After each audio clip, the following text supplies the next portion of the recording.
yo, what's up, y'all? Oh, look, that breaking news thing, that shouldn't be on there. How y'all doing tonight? Well, it's your boy, Brian Forbes. I'm back.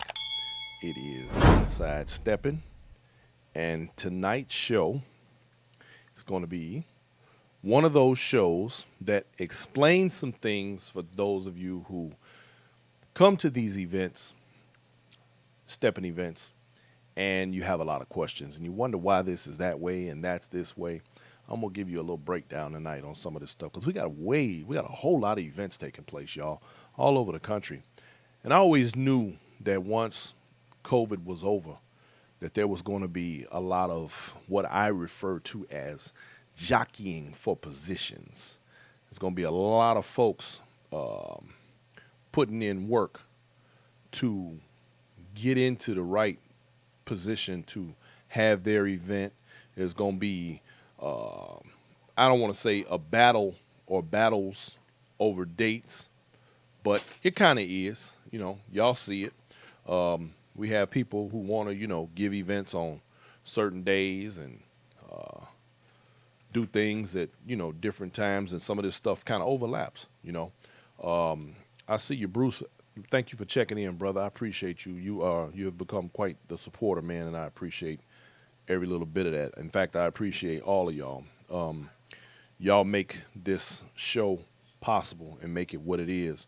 And without you, we have nothing, nothing.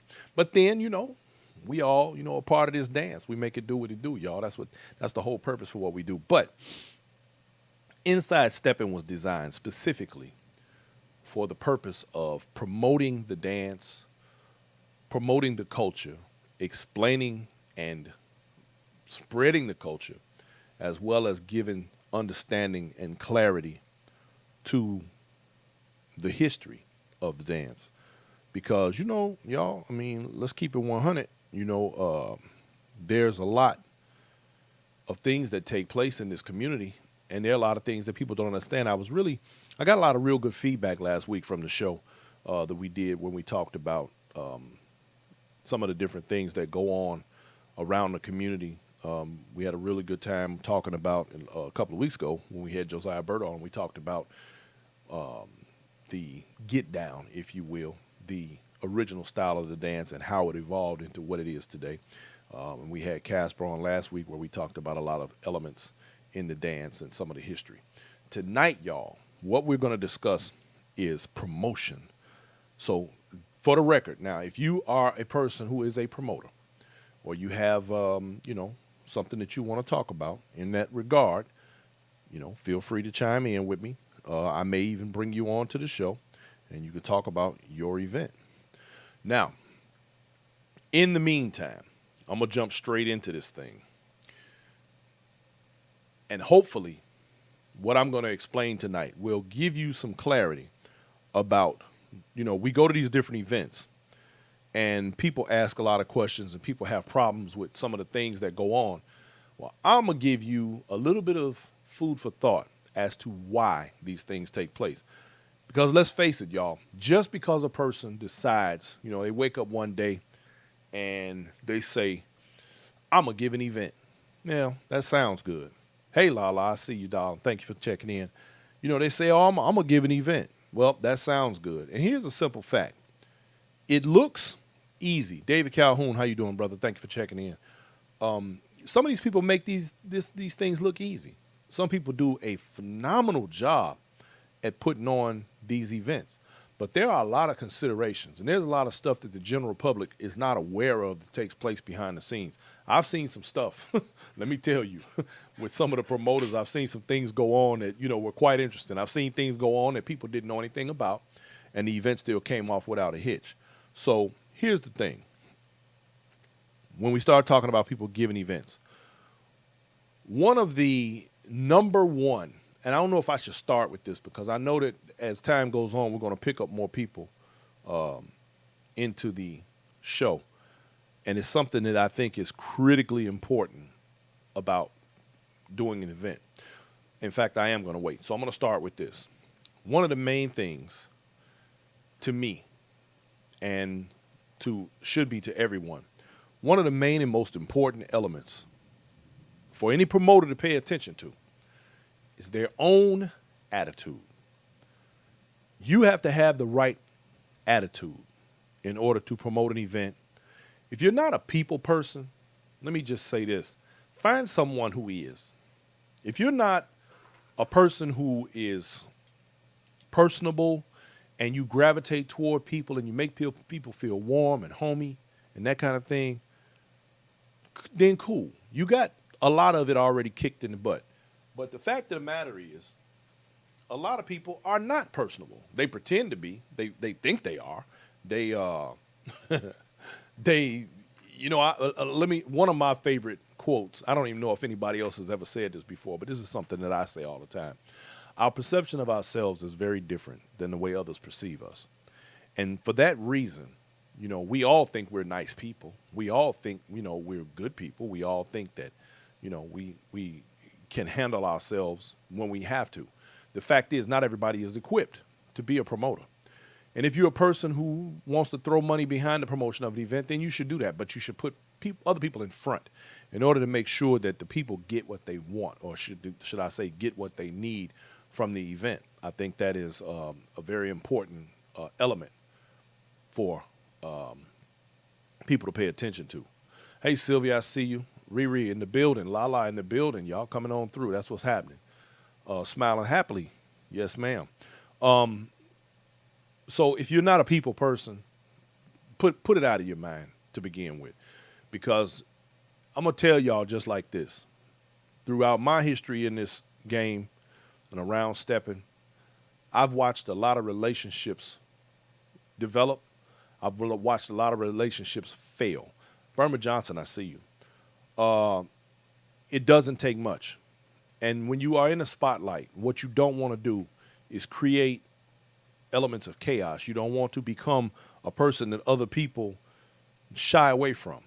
Because I'm going to just put this right here, straight up and straight out. There are grifters in this community. There are people who lie. They tell you a bunch of stuff. They sell you a bunch of stuff. And the fact is, I'm going to just tell y'all like this, and I know some of you have heard me say this before, and I'm going to put this as plain as possible. Anybody that has to continuously sell you on who they are, and what they're doing, and why you should fool with them, if they got to be a constant salesperson, it's probably something wrong there. Here's why. I see you, John, my man, Dennis Howard. Thank you for checking in, Dennis Howard Hodges. One of the things that you must always remember, and this applies outside of Steppin. When people roll up on you, and this is just old street knowledge right here, and they start selling you, and they telling you all about themselves, they got to give you a whole resume and a rundown about who they are, it's probably something wrong. Because here's the facts. If you cold at what you do, if you are good at what you do, you don't have to sell yourself. Other people will sell you for you. They'll do it for you. Other people are going to sing your praises. They're going to give the accolades that you are due when that time comes. Sandy Paris Thompson, I see you. So just keep that in mind. So, okay, here's what happens. You got to also remember the hospitality. You have to treat people in a way that makes people feel accepted, to feel warm, homey. There are a lot of new people who come into this community every single day. I am happy to say that as it stands right now, I am personally have brought quite a few people into the community myself. And as of late, we're here in San Antonio, we're bringing a lot of new people into the game. And with that said, you have to understand that everybody doesn't know everything. Hell, I don't know everything, and I've been around this game since the 70s. But here's the deal. The new people know way less than some of the people that's been around the community for a while. So there's a lot of things they're not going to understand, a lot of things they're not going to get to see, a lot of things that they just don't have knowledge of. So it's not our place, and this is where the hospitality comes in, y'all.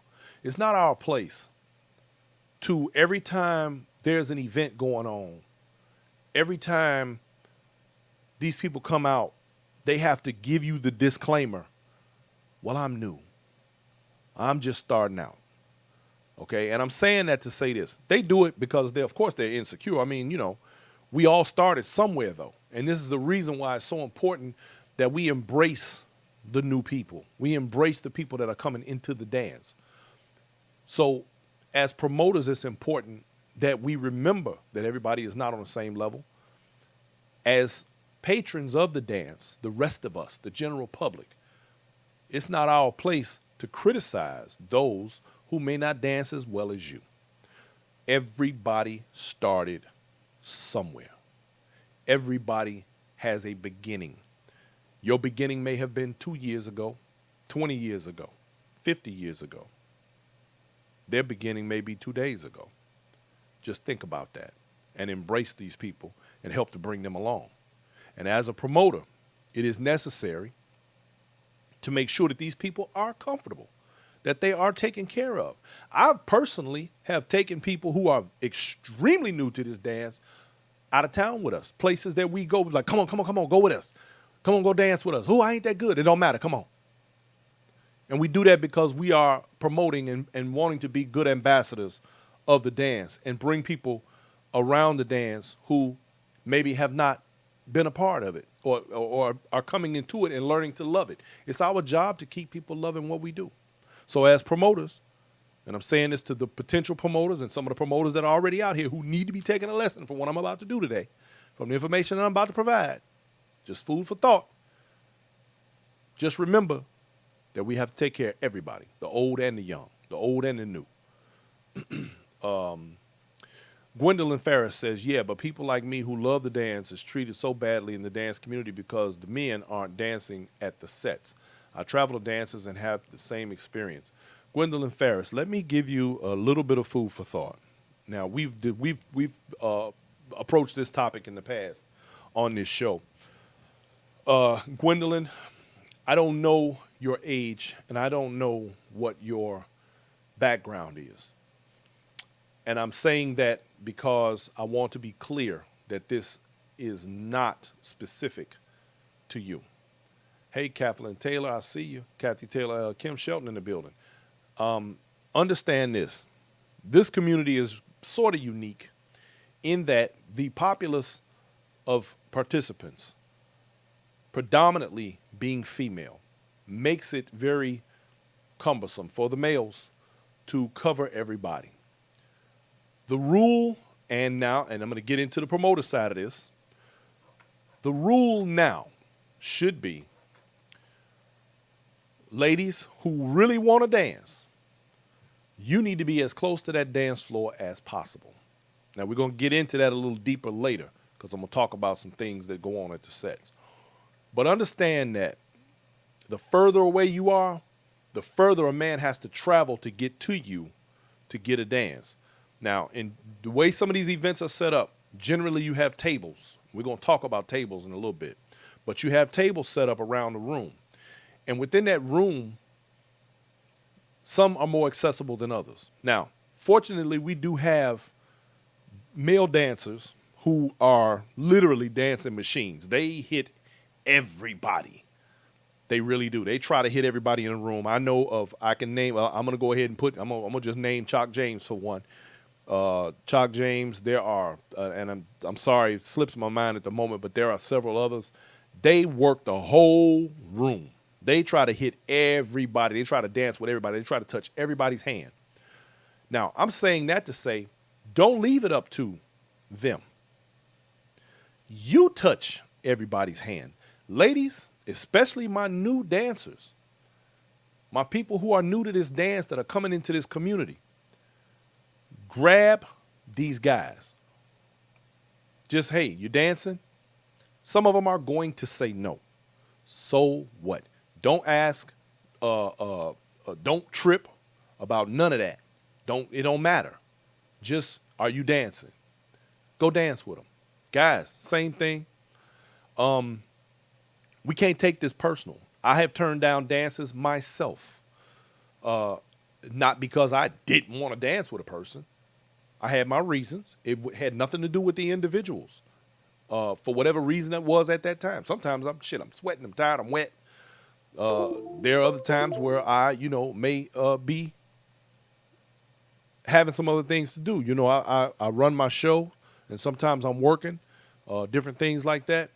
But in this community, as my man Tony just said, Tony Johnson, it is perfectly acceptable in this community and expected for the ladies to reach out, grab these guys, grab me, and we dance. The end. And guess what? Every time you grab a different man's hand to dance, your dance will improve. Why? Because you're going to get a different experience. And experience promotes perfection, even though there's no perfect stepper. Okay, so now let's get back to where we were. So attitude is very important in hospitality when you go to these sets. And we all must be hospitable to one another, but the promoters must make sure that they have a hospitable environment for everybody to enjoy. Now, here's the thing, and here's what a very important aspect for promoters to keep in mind. Be as culturally aware as you possibly can. And here's why I say that. You have people who will give events or attempt to give events, and they're not fully vested in the culture of stepping. And I'm saying that to say that there are subtleties, there are nuances, there are things that go on in this community that they should be aware of, because then it makes it that much easier for them to put on an event that is practical, that other people will enjoy. Gwendolyn Ferris again says, I hear what you're saying. It's just very offensive to ask a man, and I do ask, and they say no and go to another lady. I'm going to Miami next week, and I'm worried about being in an environment of heavy hitters who only dance with women who make them look good on the floor. Gwendolyn Ferris, let me assure you that when you hit Miami, you will not have that problem. And let me say this to you. It doesn't matter. It doesn't matter. And that term heavy hitter, you know, I got a problem with it. Here's the thing. It doesn't matter if they don't dance with you. Keep it moving. There are plenty of other people to dance with in this community. Don't worry about that. Go get your dance on. Go and enjoy yourself. I promise you, Miami is going to be packed. You probably won't have a problem getting to dance. Like I said, stay close to the floor. I give my man Irie Israel, the cat in the hat, accolades. At Steppaganza, I don't know, for those of you who were there, and for those of you who weren't, pay attention to some of my video when you get a chance. Irie had a set of chairs surrounding the floor, which to me was a fantastic idea, simply because it allowed women who wanted to dance to sit right there at the floor. You didn't even have to get off the floor or go nowhere. All you had to do was sit there and wait.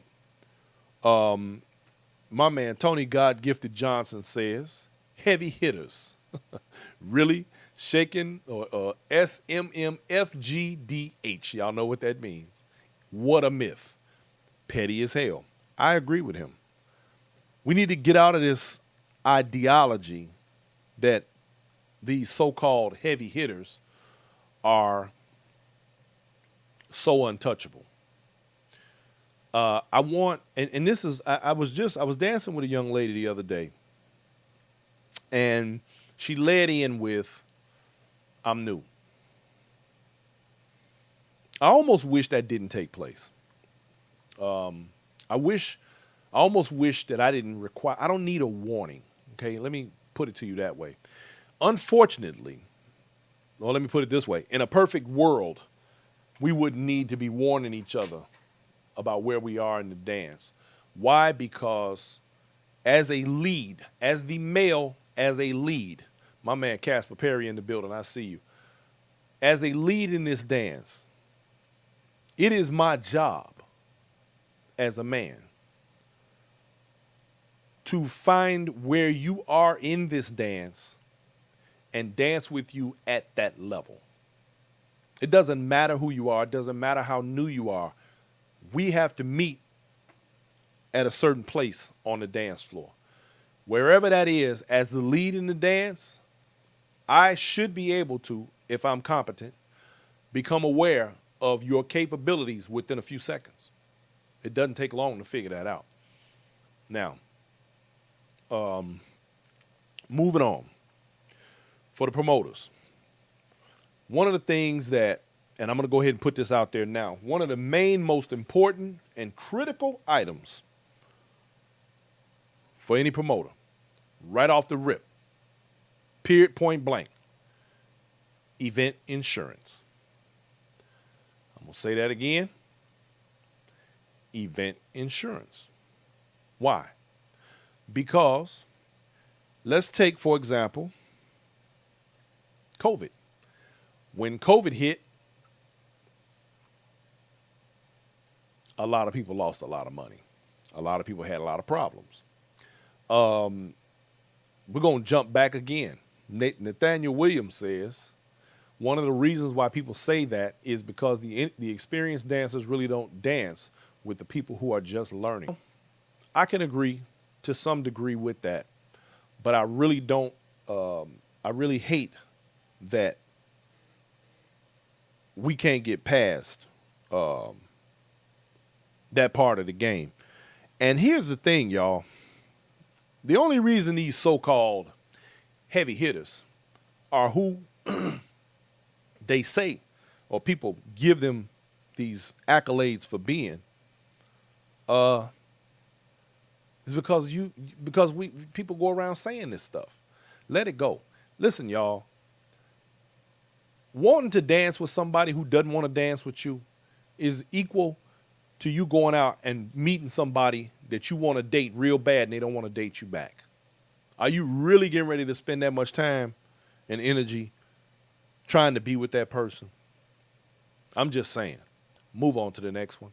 There's plenty of other people in the room, plenty of other people that will dance with you. It's as simple as that. I can't stress that enough. If they don't dance with you, lead them over there. It's cool. I promise you. I promise you. They're not the only ones in the room. There's plenty more people to dance with. Now, back to the event insurance, y'all. This is a critical item to have. Now, a lot of people don't understand what you really need is the event insurance. Now, somebody said get an underwriter. Yes, you can do that too. But you get the event insurance. And here's what happens. When COVID hit, a lot of events got canceled. Here's the problem. A lot of people, and this is one of promoters' biggest mistakes. This is one of their biggest mistakes. They start an event and they count on ticket sales to provide funding for the event. If you don't have your money, you ain't got your weight up before time to pay these bills, you probably shouldn't be giving an event. You probably should wait until you get your weight up so that you don't sit up there and end up losing. But now, if you got your event insurance, and also let me say this, it doesn't hurt. You need to get you an EIN number. Okay, that's business.